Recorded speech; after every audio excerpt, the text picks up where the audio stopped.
जय माता दी दोस्तों। 25 जनवरी 2026 को राहु शतभिषा नक्षत्र के तीसरे पद में प्रवेश करेंगे और ये जो राहु के इस नक्षत्र परिवर्तन का प्रभाव है वो सिंह राशि के जातकों के लिए किस तरह से रिएक्ट करने वाला होगा, चलिए जानते हैं। देखिए, राहु को छाया ग्रह कहा गया है। किसका छाया ग्रह? शनि का छाया ग्रह राहु को कहा गया है और राहु कुंभ राशि में है। कुंभ राशि राहु की अपनी राशि है, शनि की राशि है, लेकिन ये राहु की अपनी राशि भी कही गई है। सिंह राशि के जातकों के लिए राहु सप्तम भाव में बैठे हुए हैं और अभी जो नक्षत्र है शनि के नक्षत्र में इनका प्रवेश है।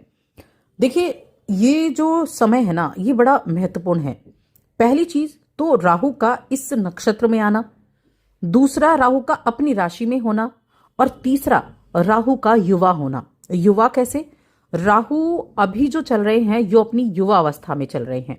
30 दिसंबर 2025 से ये 18 डिग्री पर हुए और कोई भी प्लैनेट 12 से 18 डिग्री के बीच में युवा अवस्था में होता है, यानी वो ऐसा प्लैनेट होता है जो अपने हर एक कार्य को करने में सक्षम है, परिणाम देने को सक्षम है, मेहनत करने वाला है वो व्यक्ति। तो राहु का ये जो प्रभाव है ये वाकई में एक ऐसा प्रभाव है जो जीवन की नैया को पलट सकता है। अब सिंह राशि के स्वामी कौन है? सूर्यदेव हैं। अब सूर्यदेव से तो राहु की बिल्कुल भी नहीं बनती है, तो कुछ चीजें ऐसी भी हैं जिनमें आपको सावधानी रखनी होती है। राहु को छाया ग्रह कहा गया। राहु भ्रम पैदा करने वाले भी कहे गए हैं कि राहु ऐसा करते हैं कि राहु ना मन में भ्रम पैदा कर देते हैं। मायावी है ना, और बहुत शक्तिशाली भी है। अब देखिए, राहु जो है वो ऐसे प्लैनेट है जो चीजों का विस्तार करते हैं। ये आपकी सोच को बढ़ावा देते हैं, ये आपकी सोच को बढ़ाते हैं, ये लीक से हटकर काम करने के लिए आपको बढ़ाते हैं, क्योंकि राहु वो प्लैनेट है जो अनलिमिटेड चीजें देता है, जो आपकी सोच के दायरे को बढ़ाता है, जो आपको ये जो इनोवेशन करने वाले लोग होते हैं ना, इनका राहु बड़ा प्रबल होता है, क्योंकि बाउंडेशन नहीं है। और इनोवेशन कब होगा? जब होगा जब बाउंडेशन नहीं होगी, क्योंकि बाउंडेशन में बंधकर तो कोई नई चीजों को इजाद नहीं कर सकता। इसीलिए तो राहु के हम इस नक्षत्र परिवर्तन की जब बात कर रहे हैं तो यहाँ थोड़ी सावधानियों के साथ अगर आप काम करते हैं तो आपके लिए ये राहु का जो नक्षत्र परिवर्तन है चीजों को बेहतर भी करने वाला रहेगा। तो देखिए, राहु सप्तम भाव में बैठे हैं। अब सप्तम भाव क्या है? सप्तम भाव है साझेदारी का, सप्तम भाव है पार्टनरशिप का। अब ये पार्टनरशिप आपके जीवन साथी के साथ हो या फिर आपके पार्टनर के साथ हो, यानी वैवाहिक जीवन में हो, तो ये आपका जो सप्तम भाव हो गया। तो सबसे पहले चीजें क्या रहेंगी? राहु के पास 3 दृष्टियां हैं, 5वीं, 7वीं और 9वीं। सबसे पहले मैं 7वीं दृष्टि की ही बात करूंगी, क्योंकि राहु यहां बैठकर सीधे आपकी राशि को देखेगा। आपकी राशि को देख रहा है, यानी कि आपके व्यक्तित्व को चुनौती दे रहा है। इसका मतलब आपको अपने इमेज के प्रति बहुत अलर्ट रहना है, बहुत ज्यादा अलर्ट रहना है। अपनी इमेज को बचाकर आपको रखना होगा और ये ऐसा होगा कि सही में ये एप्रिशिएशन का काम भी हो सकता है। ऐसा भी रह सकता है कि कोई आपको चने के झाड़ पर चढ़ा दे और आप उसमें अवस्था में, यानी कि आपको किसी ने चने के झाड़ पर चढ़ा दिया और आपने उसकी बात को मानकर काम भी कर लिया। तो ये नहीं करना है। थोड़ा ध्यान आपको रखना होगा, चीजों को समझकर चलना होगा, रीचेक करना होगा। किसी भी बात को 1 या 2 बार जरूर चेक कर लें, क्योंकि भ्रमित करना राहु का बड़ा ही, कहते हैं ना, एक ऐसा काम है जिसमें उसे बड़ा मजा आता है कि व्यक्ति को भ्रमित कर दो और फिर अच्छे से मजे लो। तो ये नहीं होना है, भ्रमित होने से बचना है। इसीलिए अपने हर एक काम को रीचेक करें। जब निवेश की बात आती है तो निवेश को भी संभाल कर चलें, कोई आपको बुरी तरह से धोखा ना दे, ध्यान रखें इस चीज का। अब देखिए, जब राहु सप्तम में है तो सामने कौन होगा? केतु होगा, जो आपकी राशि में बैठा हुआ है। तो इसीलिए यहां ध्यान रखने की आवश्यकता आपको बिल्कुल होने वाली है। अब यहां चीजें किस तरह से होंगी? तो देखिए, अगर आप कोई साझेदारी में बिजनेस करते हैं, व्यवसायिक साझेदारी है या फिर जीवन साथी के साथ आपकी पार्टनरशिप है, क्योंकि पार्टनरशिप यानी कि चीजों को पार्टनर के रूप में, पार्टनरशिप के रूप में व्यक्त करना।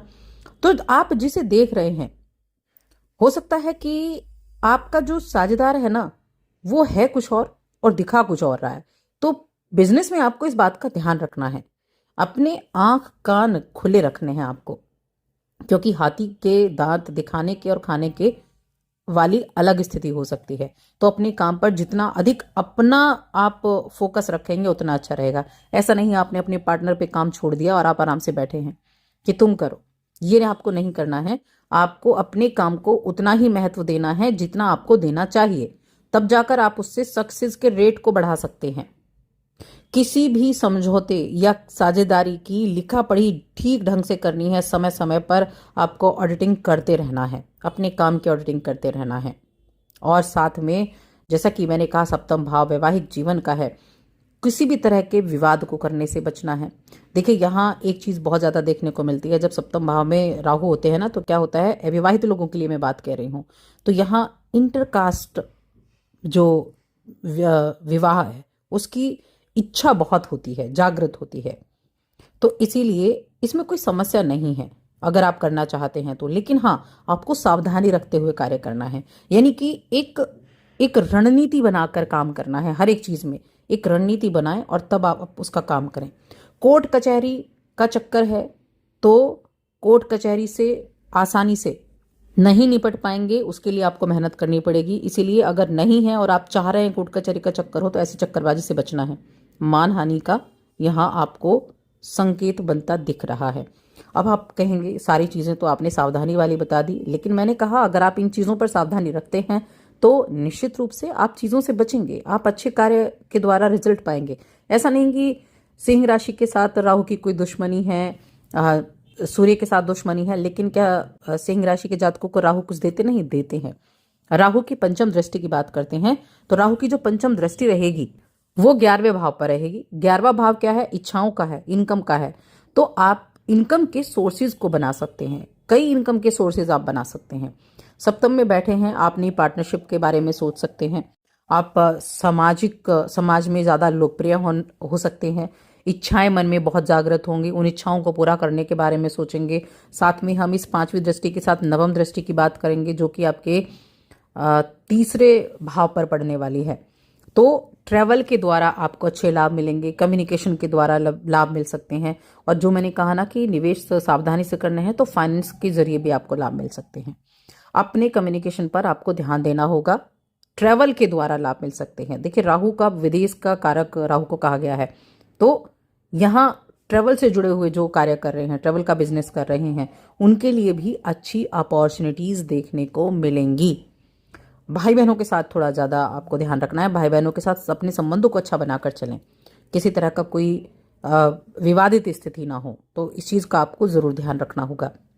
इसके अलावा जो 11वां भाव है वो आपको आपकी जो मन में इच्छाएं है ना, देखिए एक चीज़ राहु बहुत देता है, वो अतृप्ति रखता है मन में, कितना भी मिल जाए तृप्त नहीं होगा, और चाहिए और चाहिए, ये राहु आपको देता है। क्योंकि राहु कभी तृप्त नहीं होता है, इस चीज को ध्यान रखें। इसीलिए जब आपको अपने काम का फल मिल रहा है तो आपको समझना है कि आपको उसके देखिए आगे बढ़ने की कोशिश तो करनी है, लेकिन ओवर कॉन्फिडेंट नहीं होना है, ये आपको ध्यान रखना है। क्योंकि ओवर कॉन्फिडेंट होना आपके लिए अच्छा नहीं होगा। कॉन्फिडेंस ओवर कॉन्फिडेंस की तरफ जा रहा है तो आपको लगेगा कि आप बिल्कुल ठीक कर रहे हैं, लेकिन ये राहु ग्रह का ब्रह्मजाल हो सकता है। तो ये थोड़ी सी चीजें हैं जिन पर आपको ध्यान देना है। अब आप कर क्या सकते हैं? अपने राशि के स्वामी को बलवान करें। कैसे करें? ओम सूर्याय नमः, ओम भास्कराय नमः मंत्र का जाप करें, आदित्य हृदय स्तोत्र का पाठ करें, वही मैं आपको बताऊंगी। इसका पाठ करेंगे आप तो बहुत अच्छे रिजल्ट आपको मिलेंगे। तो बस आज की इस वीडियो में इतना ही।